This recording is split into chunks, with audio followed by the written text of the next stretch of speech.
Hello guys, welcome to my channel Bithika's home kitchen. आज के हमारे रेसिपी मटन डाक बांगलो। तो चलो আমি দেখাবো তোমাদের মটন ডাক বাংলো করতে কি কি উপকরণ লাগছে। প্রথমে এখানে আমি 700 গ্রাম মটন নিয়ে নিয়েছি, দেখো একটু বড় পিস করে নিয়েছি। যেহেতু ডাক বাংলো তার জন্য 4টে ডিম নিয়েছি, সেদ্ধ করে রেখেছিলাম 4টে ডিম। এখানে আছে আদা রসুন বাটা মিক্সিতে পেস্ট করে নিয়েছি, নিয়েছি টক দই, নুন, সরষের তেল, আর এখানে পেঁয়াজ কুচি নিয়েছি, দেখো ভালো করে লম্বা লম্বা করে কুচিয়ে রেখেছি। নিয়েছি 3টে আলু, এরকম লম্বা লম্বা করে আমি ফালি দিয়ে রেখেছি। লাগবে গোটা কাঁচা লঙ্কা, হলুদ গুঁড়ো, লঙ্কার গুঁড়ো। আর এখানে আমি ডাক বাংলো মশলার জন্য আমি নিয়েছি 4টে শুকনো লঙ্কা, 4টে এলাচ, 2টো দারচিনির টুকরো, 4টে লবঙ্গ, একটা জায়ফল ছোটো আমি ফাটিয়ে নিয়েছি, গোটা জিরে, গোটা ধনে, আর গোটা গোলমরিচ লাগবে, যে তোমার গোটা নেই পেস্ট করা আছে, এটা আমি পরে মিশিয়ে দেবো। এটাকে আমি কাঠখোলায় ভেজে হালকা গ্যাসে ভাজবো, এটা আমি তাওয়ার মধ্যে ভেজে এটা আমি গুঁড়ো করে নেব। এখন আমি মটনটাকে ম্যারিনেট করবো। ম্যারিনেট করার জন্য আমি আদা রসুনটা এখানে দিয়ে দেবো। আদা রসুনটা পুরো দিয়ে দিলাম।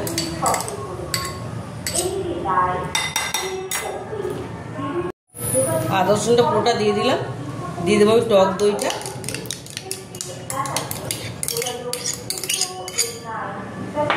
দিয়ে দেবো লঙ্কার গুঁড়ো, হলুদ গুঁড়োটা,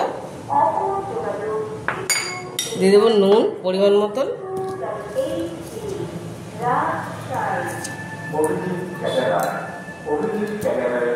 আমি দিয়ে দেবো এখানে সর্ষের তেল।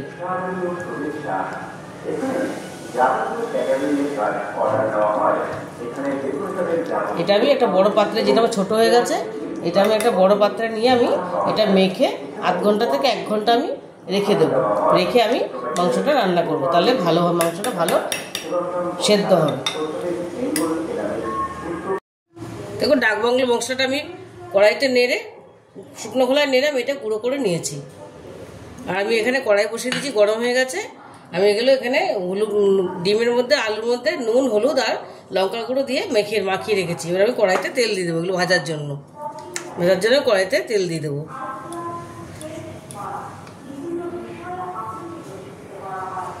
তো তেলটা গরম হয়ে গেছে, আমি এর মধ্যে প্রথমে ডিমগুলো দিয়ে দেবো। ডিমগুলো আমি হালকা ভেজে নেব।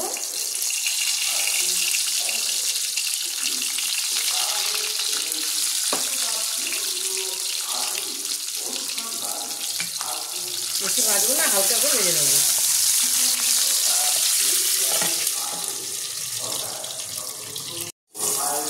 ডিমগুলো আমি হালকা ভেজে নিয়েছি, দেখো ভেজে তুলে নিয়েছি। আর আমি আলুটাও দিয়ে দিয়েছি এখানে, আলুটা আমি ভেজে নেব। আস্তে আস্তে আমি আলুটা ভেজে নেব, হালকা আছে। দেখো আলুটা আমি লাল করে ভেজে নিয়েছি, দেখো সুন্দর লাল লাল করে ভেজে নিয়েছি। এই তেলে আমি আর একটু তেল যোগ করে দিয়েছি। এর মধ্যে আমি এবার পেঁয়াজ কুচিটা দিয়ে দেবো।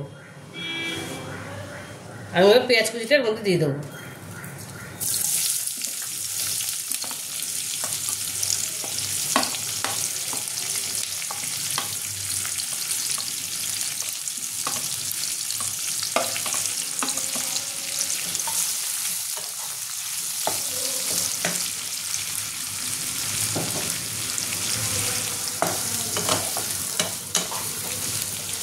পেঁয়াজটা আমি হালকা লাল করে ভেজে নেব। দেখো পেঁয়াজটা আমার ভাজা হয়ে গেছে লাল করে। এবার আমি ম্যারিনেট মাংসটা দিয়ে দেবো এর মধ্যে। আমার ম্যারিনেট মাংসটা অনেকক্ষণই হয়ে গেছে, 1.5 ঘন্টা মতো হয়ে গেছে। এখানে ম্যারিনেট মাংসটা আমি এবার ঢেলে দেবো।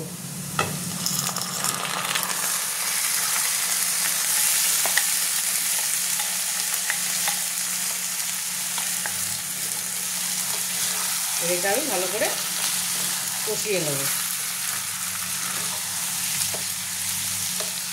হালকা আছে ভালো করে কষাবো। এটা ঢেকে দেবো। দেখো মাংসটা আমার কষা হয়ে গেছে। আমি মাঝে মাঝে উল্টে দিয়েছিলাম, কয়েকবার মাঝে মাঝে উল্টে নেড়ে দিয়েছি। এবার দেখো মাংসটা থেকে তেল ছেড়ে দিয়েছে। পুরো মাংসটা কষানো হয়ে গেছে, প্রায় আধ ঘন্টার উপরে আমি কষিয়ে নিয়েছি। এবার এটা আমি প্রেসার করে দেবো। আমি গরম জল করে রেখেছি, এটা আমি এবার প্রেসার করে সিটি মারবো। দেখো প্রেশারটা আমি বসিয়ে দিয়েছি মাংসটা দিয়ে। এবার এটা 3টে সিটি মেরে নেব।